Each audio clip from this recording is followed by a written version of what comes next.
we are here, of course, for the launch of TNT, WWE's partner in the UK. You've flown in, especially for this. I can't think of someone better to speak to. The last time we spoke was the head of Clash. Yeah. You've had, again, another tremendous run since then. Isn't it crazy how, like, again, you keep yourself in amazing shapes, carry warrior workouts. Nice plug there. Let's see. Not my first rodeo. But, what might be your physical prime? Do you feel like as your career's gone on, you've just figured it out more, with more experience in the ring? Because, and I don't mean that disrespectful. Yeah. Your career, but you're on a career defining in ring. Yeah. What's the difference?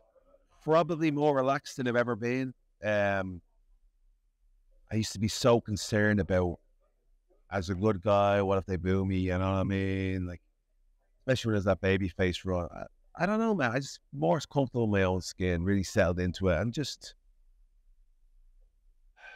I'm having fun. I'm having more fun than I've ever had in front of that ring. I love bringing the crowd in. I think the turning point for me was during the pandemic. So I came back in an underwhelming position after that in that Rumble, and then there was nothing really factored in for Mania again. So I just come back. It was kind of like, after that was such a long time, you want to come back with some momentum, hit the ground running, and that didn't happen. And then the pandemic hit, and then some people went home and some of us stayed, and I just got in there, and I think my intensity in the ring kind of like was more on show than it ever was before, because a lot of camera guys didn't have the luxury of going to pan to the crowd and back, whatever, and shots. So I felt like I was able to show what an aggressive bastard Sheamus is, you know what I mean?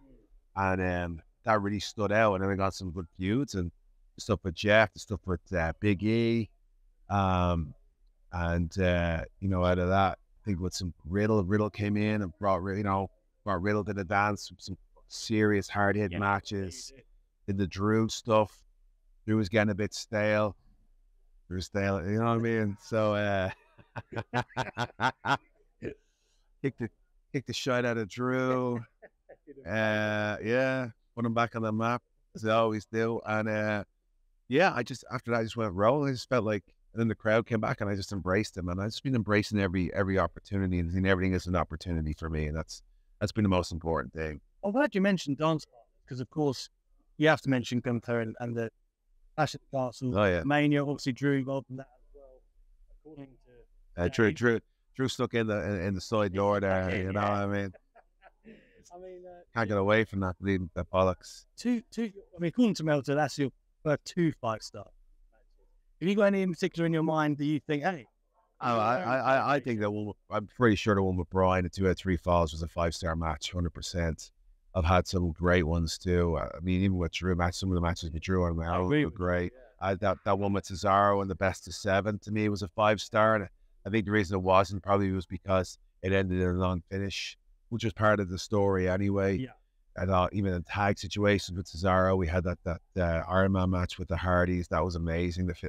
I have plenty of matches, mate. It just seems to be that sort of like that hangover of where it's taking me this long up till like 2020, whatever, before fans have started taking notice and going, oh, hang on. Because I felt like before it was always like, oh, your man carried Sheamus, a good match. Oh, this guy carried Sheamus, a good artist. And I was like, well, hang on a second. What's the common denominator here? You know what I mean?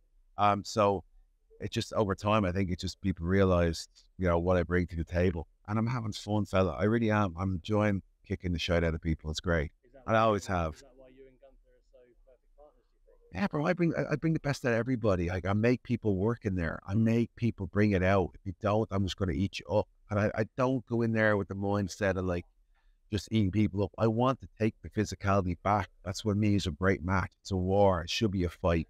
Shouldn't be some pretty. I mean, listen, there's places now for these pretty dances and these high-flying stuff, and it's great, but people love the old school, the slug, you know what I mean? They love the slug fests, and that's what we brought at Clash the Castle. Like SummerSlam now you got on Saturday, right? And it's Gunther and Drew, and people are still talking about me, man, because that story about me in the IC title.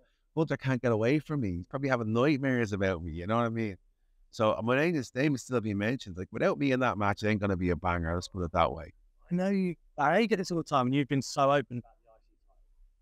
But you can't get away from that either. People want to see you with the IC title. It's like, you've literally got literally everything. We've got Rumbles. We've got like everything you could ever want.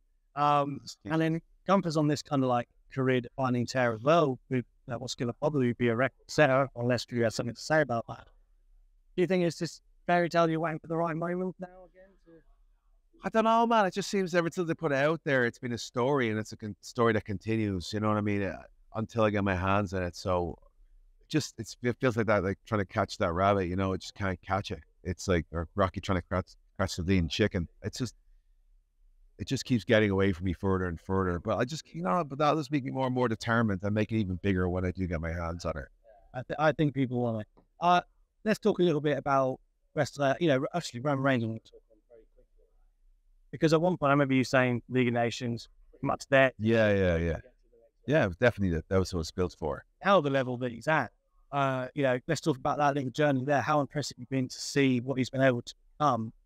From at one point, there was like you said, a whole stable just to help it along the way. And I think we can all agree now he really has arrived at that superstar status that they always hoped he would. Well, yeah, I mean, it has the luxury of wrestling 5 times a year. Yeah. Now, you know what I mean? Yeah. That makes a big set. I mean, let's be honest. Before we went away with COVID, people didn't give a shit about him. Like, he was the big baby face, was wrestling Goldberg. Nobody really cared. I think in the same way that, like, in the same sense of where it benefited me to come back and wrestle in those empty arenas, in that empty arena at the Thunderdome, where people got to see how physical I really can be, and allow me to have more freedom and settle in my own skin. And just say, like, screw it, I'm just going to go out there and have fun and do what I'm going to do. The same sense it benefited him, because he was at a point where, like, it was just forced down people's throats, and he got to get away and then come back in this different character and stuff, Also the luxury of getting all these storyline time and everything. I feel like he's made the most of the opportunity he's had, but I feel like, this guys on the roster begging for that amount of time to tell their own stories. And that's one of the only things that's going, is like, the rest of the roster needs story time too, you know what I mean? I mean, the MSG a couple of weeks ago, it went 20 minutes over. It's like the Young and the Restless, and that startup lead thing, you know what I mean? And so me and Theory had 2 segs, which ended up turning into 3 small segs on the fly, so that's tough as well, to go out and do that. So it's definitely benefited him a lot, and Heyman, and the story to be able to tell, all within that family and stuff. But yeah, like, as I said, like, there's plenty of other people on the roster there too that could do with story time as well. You see a lot more people over.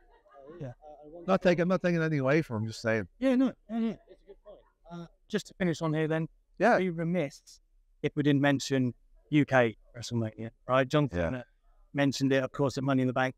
I mean, you must have, let's be honest, the Clash of the Castle reception to you, it was incredible. I was raging that I wasn't on that Money in the Bank paper. Like, I just couldn't understand.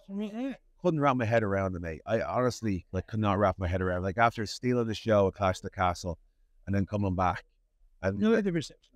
No, yeah, and again, like, when they first came on the roster, you give us a little bit more time, right? Just gives us a few more, just 2 more minutes, yeah. Sorry.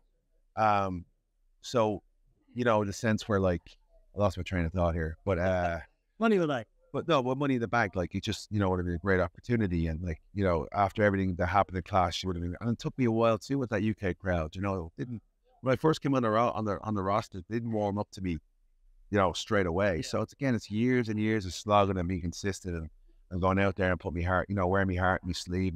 So that was a big disappointment. So next one, I'm definitely, it's gonna be war if I'm not in the next one. WrestleMania in the UK. I'd love it. I'd love it. Great. That's absolutely. The story's already written, fella. You just have to go over and tell the creative lads what the lead deal is. Yeah. Oh, come on now. Like, I know him.